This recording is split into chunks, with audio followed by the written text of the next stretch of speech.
তো hello friend, আমি তুলেছি আচার করতে, আমের আচার। তো আমি এখানে মশলা নিয়ে নিয়েছি, লাল সর্ষে, কালো সর্ষে, শুকনো লঙ্কা, মরি, পাঁচফোড়ন, মেথি, আর এটা নিয়েছি ধনে।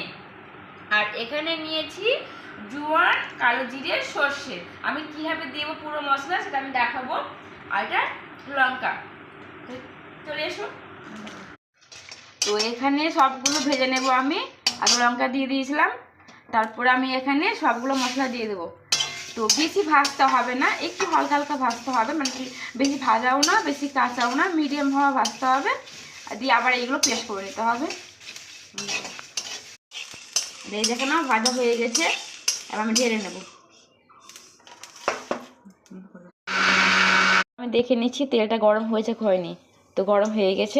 দেওয়ার জন্য নিয়েছি সর্ষে, কালো জিরে আর জোয়ান। এইগুলো দিলে আচারটা খুব সুন্দর হয়, আবার খুব ভালো অনেকদিন যাবে। এটা আমি তেলটা হালকা গরম আছে, আমি এটা দিয়ে দিলাম। আর এই মশলাটা দিয়ে মশলা গুঁড়ো করে নিয়েছে, বেশি পাতলাও না বেশি মোটাও না, এইরকম করে রাখতে হবে। এবার সবগুলো মশলা আমি এখানে দিয়ে দেবো।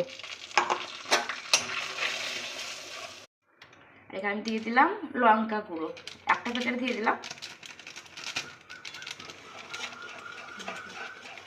হিসাবে লবণ দিয়ে দিলাম। আমি এখানে ভিনেগার নিয়ে নিয়েছি, মানে ভিনেগার দিলে তোমার আচারটা খুব সুন্দর থাকবে।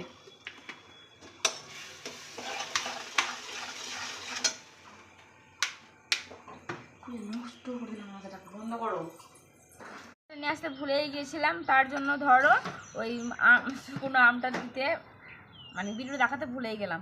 হ্যাঁ, তো তাই আমি মশলা মাখিয়ে নিয়েছি, মাখানোর পরে তোমাকে দেখাচ্ছি। মাখিয়ে আবার দিয়ে দিলাম। আর এখানে ওই থাল দিয়ে ঢেকে দেবো, আচারটা সিদ্ধ হবে রোদে।